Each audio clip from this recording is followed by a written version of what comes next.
Okay, so now we're gonna read a Sesame Street book since I think that's pretty cool. This one is called Me Cookie.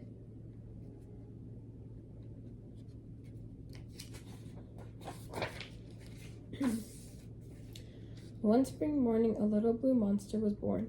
He was soft and furry and not much bigger than a loaf of bread. The sweet smell from a bakery drifted through an open window in the nursery. "That smells like cookies baking," said one of the nurses. The little newborn smiled. He said, "What a clever little monster," said the nurse. "I think he's trying to say cookie."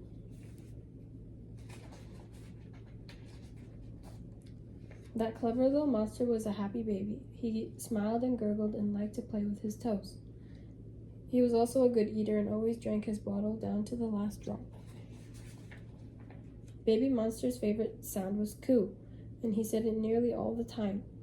Someone thought it was trying to say cool. Someone else thought he was trying to say coop. He tried again and again until one day he said a whole word, cookie, he cried. From that day on, cookie was Baby Monster's favorite word, and cookies, of course, were his favorite food. "Me cookie" was the first thing he said when he woke up in the morning. "Me cookie" was the last thing he said when he was tucked into his crib at night. The little monster grew quickly. No one had to tell him to clean his plate, although sometimes he had to be reminded not to eat the plate. "No, no, Baby Monster," said his babysitter. "Me cookie," he answered. "No cookies now," said the babysitter. "It's time for your bath." Baby Monster liked bath time. He soon learned that soap did not taste at all like cookies. It wasn't long before Baby Monster learned to walk. He took his very first step toward the cookie jar. By now that little monster had discovered all kinds of ways of getting cookies. Sometimes just by looking hungry he could get someone to give him a cookie. Sometimes he could get a cookie when no one was looking. If all else failed, Baby Monster cried "cookie" as loud as he could. Baby Monster liked many kinds of foods beside cookies. One time he pulled out all the carrots in the neighbor's garden and ate every one of them. "No, no, Baby Monster," cried the neighbor when she saw what he had done. "Me cookie," said the little monster. "Oh, all right," answered the neighbor. She went inside to get him a cookie. It wasn't long before Baby Monster could say all kinds of words. "Cake," the little monster would shout. "Apple, ice cream, broccoli, pizza." Baby Monster liked nursery rhymes. His favorite was Peter Peter Pumpkin Eater.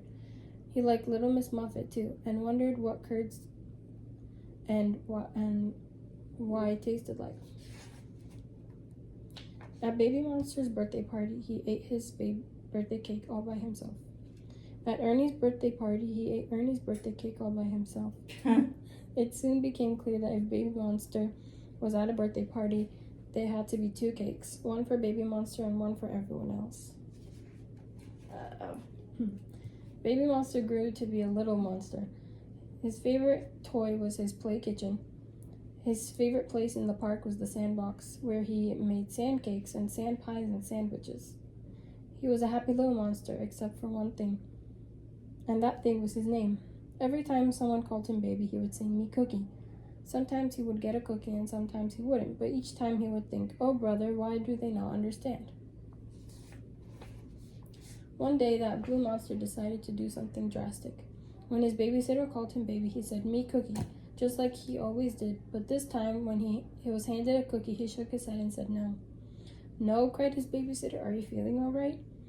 "Me feel fine, but not Baby Monster, me Cookie Monster." "Oh, I get it, Cookie Monster is your name," said the babysitter. "At least someone gets it," said the happy Cookie Monster, and he grabbed the cookie and gobbled it down. And to this day, no one has ever called that furry blue monster anything but Cookie Monster. The end. So I hope you enjoyed that book, because it just shows how one of the Sesame Street characters grew up, just like Savannah, Jonah, Brooklyn, Michaela, and Riverwolf. So hopefully they don't start tearing carrots into people's gardens and trying to eat their plate. But other than that, I hope they grow up happy and healthy. Thank you for watching, guys. Let me know if you liked the book and if you like Sesame Street books or the TV show. Peace.